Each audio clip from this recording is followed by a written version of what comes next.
Hello everyone and welcome to another video here on the channel. Today I'm going to be going through my early Scoops top 10 draft power rankings, and I'm going to be discussing the under 18s All-Australian team and my thoughts on that and some players to keep an eye out on for your clubs, and I might even go through some of your clubs' draft pick numbers as well. So first off, remember to smash the sub button if you haven't already. Once we hit 3K, there'll be a prize giveaway. I'm looking at the prize again right now. And please smash the like button if you haven't already on this video. I want to aim for 20 likes on this video. And yeah, please subscribe if you haven't already. Now, the basis of this video is talking about the draftees and where they may go, what your club may look at. Go through the All-Australian team and my top 10 power rankings. Keep in mind, everyone, power rankings does not mean the number that I think they'll go. It's just purely off who I think's the best player. I'm going to do the top 10. Eventually down the line, I'll do more than the top 10. But just for now, in this video, that's what I'm going to do. So we'll start off with my power rankings. So at number one, the best player in this draft, in my opinion, right now, at number one is Harley Reid. Obviously, Victorian player, obviously going to be the number one pick, especially if all things go to plan in terms of the pick not being traded and everything. Harley Reid will be the number one pick. He can play midfield, he can play forward, he can do it all. You've seen in some of the under 18s championship games how well he had performed, and some big bags of goals. Kicked 4, I think, in one quarter once. Had a lot of games that were over 20 disposals. So he's an absolute great player. He'll be a great selection to whatever club takes him, whether West Coast take him at pick one or whether they trade the pick and then someone else gets that pick. But yeah, he's the clear number one best player in this year's draft for me. At number two, I've gone Gold Coast Academy key forward Jed Walter. Another great selection would be, but unfortunately for other clubs, he's going to be going to the Suns, whether they can bid and whatnot. I know I said I'm going to go through the picks later, but Gold Coast have a multitude of picks. I'm looking at the picks right now. They've got 9 picks. Their first 3 being 5, 24, and 30. So they have a lot of picks later. So they're going to stockpile on picks. Yeah, they get a decent lot of picks to accumulate the points. Their points tally for the Suns is currently, this is at current ladder position, so this will change after the weekend when the ladder changes again. But currently, they have 4,119 points. It's the third most points that a club, fourth most points that a club has accumulated. So there are a lot of picks, and then there's the trade period to do everything like that. The key forward kicks bags of goals for fun. Really good selection. It'll be a great key forward future for the Suns for many, many years to come. And in part of their academy, so you would think he would stay there. And number 3, I've gone for a Tasmanian, Colby McKercher, a guy that's been accumulating big numbers for the Allies in the under-18 championships. I think he was averaging over 30 disposals. Had a lot of games over 30 disposals and around the mark. A good decision maker.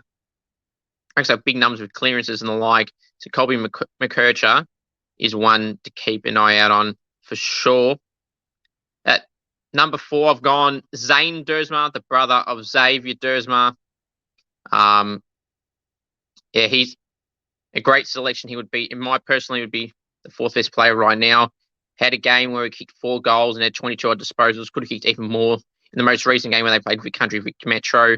Had illness in one of the games, but he'll be a great future pick and current pick for whatever club was selecting. Obviously, his brothers at Port. Port don't have any picks in the range, so he won't go to Port unless they somehow traded futures and whatnot. But he'd be a great selection for any club to get him. He's been training with Melbourne, played in Melbourne's VFL on the weekend, as has Harley with Carlton. Harley Reid, that is. So, yeah, it'd be a great selection. He can play forward, push through the midfield, but mainly it's a forward, but they can push through the midfield. He's about 190 centimetres. He's perfect size for a club that's needing some tall forwards, and Zane could be someone that could play right away. So that's I've him at number 4. At number 5, I have the pocket rocket, as some people call him, Nick Watson from Victoria as well. Small forward, kicks goals for fun. Some games where he's kicked 5 goals a couple of times in the championships. He's the best small forward in this year's draft. So if anyone that wants a small forward at the top end, Nick Watson is your man there.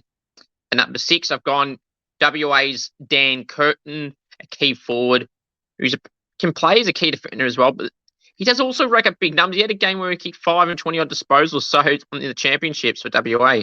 It's like he can play at a few positions clearly. Started as a key defender for WA, and then in the championships he was playing as a key forward and through other positions, and he's done a really good job.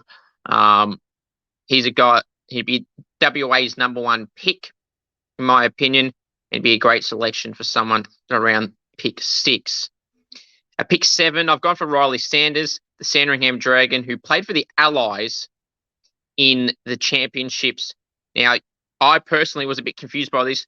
He was actually born in Tasmania, and then in the last few years, I think has been at boarding school, I think, in Victoria. And regardless, his form as a midfielder has been fantastic, and it's caught the eyes of North Melbourne. They're trying to find a loophole where he can somehow be a part of their academy. Hopefully the AFL don't tick that off, because that'd be completely unfair. Why are they only saying it now? Because he's been so damn good, averaging around 30 disposals in the championships as well. He'd be a great selection for whatever club gets him. And I was thinking of even putting him higher than 7th, so it's just really tough to knock any of the other guys out in the other 6 spots. And pick 8, I've gone for another Gold Coast Academy ruckman, Ethan Reid. Normally you don't see ruckman this early. It's the clear standout ruckman this year's draft. There's going to be some other ruckman in this year's draft in the top 30 odd or so, but Ethan Reid's a clear-cut #1 choice ruckman, but he's also part of the Suns Academy, so he'll go to the Gold Coast. They'll accumulate more points, just like they will with Jed Walter and Jake Rogers, another Academy player. Theirs will be around the top 20, 30 range. So they're going to stack up on the points. The Suns to trade future picks for this year's picks as well, you would think. But yeah, it's a great selection for me. I think it's a clear-cut ruckman. He's a big number. For a ruckman, he does get a lot of the ball. I think he had one game where he had 20 disposals, so he's going to be a great future pick for the Suns to combine with Jared Witts in the future, or when Wittsy ends up retiring. At number 9, I've got Nate Caddy, the brother of Josh Caddy, the former Richmond Geelong player and GWS player, a Gold Coast player, sorry. Might as well play for another club.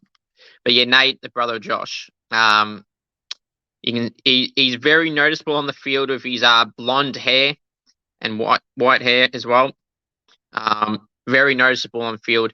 Kicks some goals. Bit like similar play to what Josh was. An explosive type player. Plays forward. And he fits in that Zane Dersma type category. He plays a forward. He can play in the midfield as well. And I think wherever Nate goes will be a great selection for that club.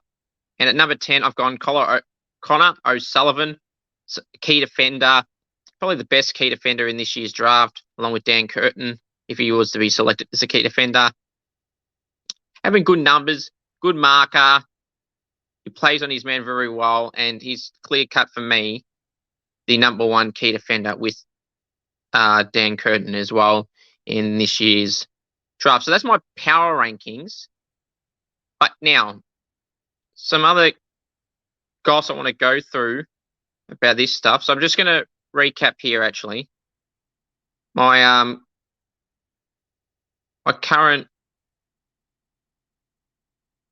power rankings.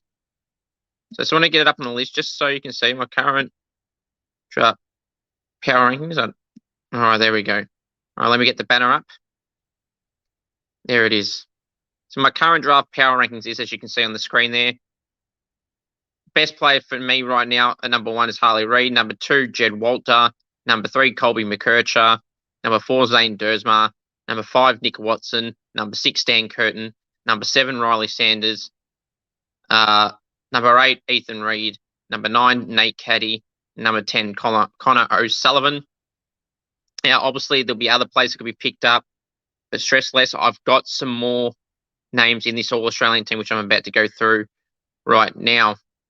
You'll see on the screen. If you haven't checked it out, I posted about 5 days ago, but here is the All-Australian team from the championships alone. So some of these names you may not see in there as they did not play, but as you can see in the back line, you got the pockets, Will Patton and Oliver Murphy. Oliver Murphy being from Victoria and Will being from SA. Then on the fullback is Connor O'Sullivan from the Allies. Again, there's some players at key positions. You've got Connor O'Sullivan, and then the halfback on the flank is Riley Hardiman from WA, Archie Roberts from Victoria, and at centre back, Dan Curtin, selected as a key defender here. So as you can see, the two pillars, Connor O'Sullivan and Dan Curtin, and medium-sized defenders in Murphy and Patton. You've got the runners off halfback in Riley Hardiman and Archie Roberts. On the wings, you got Jake Rogers from the Allies, the Gold Coast Suns Academy player. And Colby McKercher from the Allies. The captain in the centre from the Allies, the Sandringham Dragons, Riley Sanders. The ruckman is Ethan Reid from the Suns Academy and the Allies. Rovers, Clay Hall from Western Australia, so it's a nine to keep an eye on, and a person to keep an eye out on for a guy who's got in the starting midfield with all those stacked names in that midfield. That's a pretty good achievement. The other follower is Caden Cleary from the Allies as well. Another good effort to get into that starting team. The half forward line, the flankers, Cohen Sanchez from Western Australia, small forward, who likes to get a goal from WA. Sid Draper from South Australia, he is in next year's draft, so he's not eligible for this year's draft, but it's a huge accomplishment to get into the team as an under-17s player, so that's a huge accomplishment. There's two more to fit into that category as well. But at centre half forward, you got Jed Walter, as I said, my number 2 ranked player currently in my draft rankings, key forward from the Suns Academy and the Allies. Forward pockets, Zane Dersma from Victoria. Zane Dersma from Victoria. The other pocket, Nick Watson, the small forward from Vic Metro. Harley Reid at full forward from Vic Country. Now on the bench, Levi Ashcroft, the brother of Will Ashcroft. He's an underage player like Sid Draper, under 17s as well. You got William Green from Vic. Then you got James Leake from the Allies. This is on the interchange. Finn O'Sullivan, who's from Vic Country. He's in the following year's draft. And you got George Stevens from Vic Country as well. And the coach of the All-Australian team was Mark McVeigh, the coach of the Allies. So that's that. Some interesting names in there. But yeah, they're the type of names that give you a good read as to who will be in the top 20, 30 selections. Obviously, Nate Caddy didn't make that team. He's been pumped up as a top 10 pick. There's a few other players that weren't in there that were through injuries and missed a few games, but they're definitely some names you can keep an eye out on for sure. Yeah, Walter and Reid up forward, Zane Dersma up forward, Nick Watson, Cohen Sanchez, Connor O'Sullivan, Dan Curtin down back. You got Jake Rogers on the wing, Colby McKercher, who racks it up. Riley Sanders, the captain of the All-Australian team, racks up big numbers. And then you got a few guys that are in the following year's draft, Levi Ashcroft, Finn O'Sullivan, and Sid Draper. Now, I'm also going to go through just quickly some of your club's current selections from the draft picks right now. And obviously, the number's going to change. So it just, I know by the time next week, the picks are going to change. But I also want to give you a rough guide of what your picks are. Currently, as it ran to round 19, the Crows have picked 6, 20, 23, 42, and 78. The Brisbane Lions have 29, 47, 52, 58, 69, and 88. Carlton have 10, 62, 64, and 82. Collingwood have 18, 28, 72, and 90. Essendon have 8, 26, 44, 61, and 80. Fremantle have 20, 38, 46, 56, and 76. Geelong have 11 and 83. They'll have to get another selection in somehow unless they upgrade a rookie. Gold Coast, as I said, they stockpiled on the picks, accumulating a current total of 4,119 points. Pick 5, 24, 30, 41, 54, 59, 60, 67, 77. As I said, a lot of those will be used to accumulate points for the 3 Academy boys, Ethan Reid, Jake Rogers, and Jed Walter. GWS, pick 9, 12, 48, 66, 70, and 84.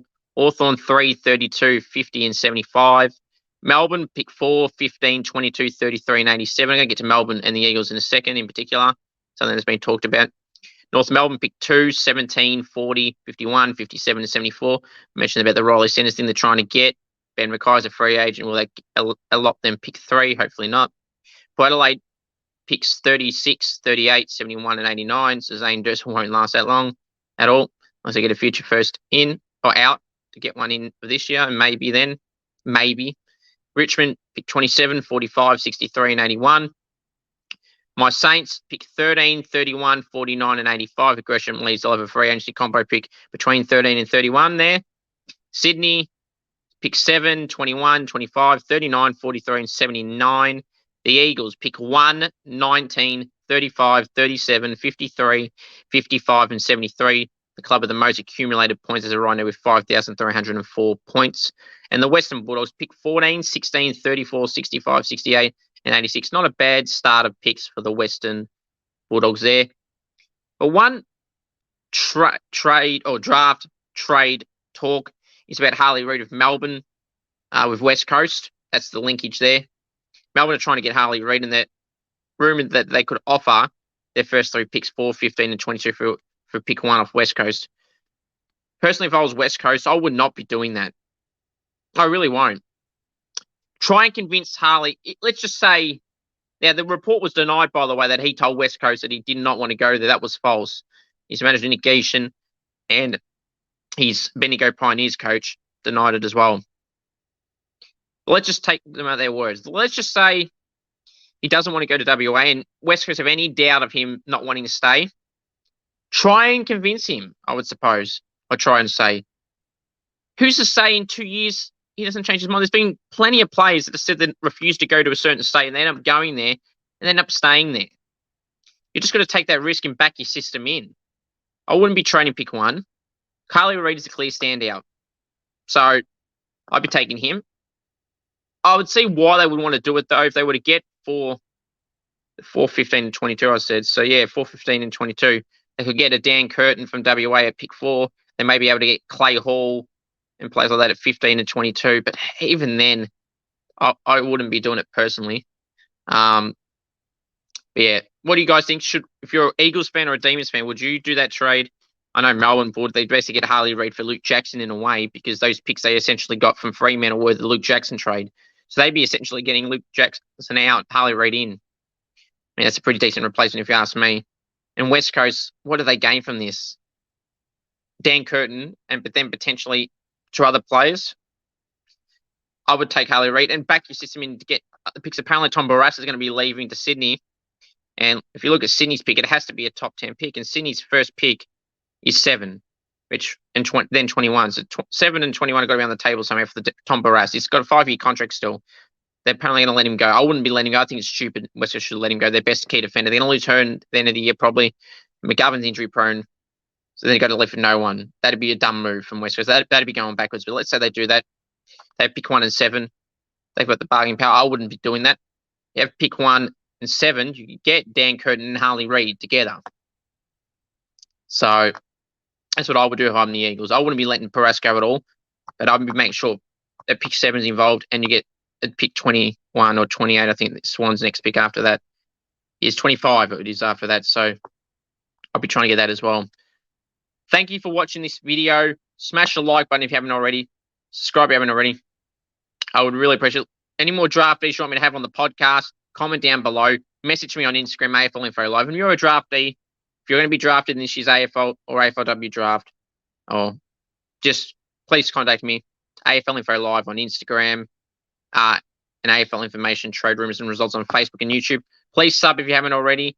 If you know any draftees that are legitimately a chance to be drafted and are playing for any of those clubs or in the Vic Country, Vic Metro, the Allies, SAWA, please message me on Instagram, AFL Info Live.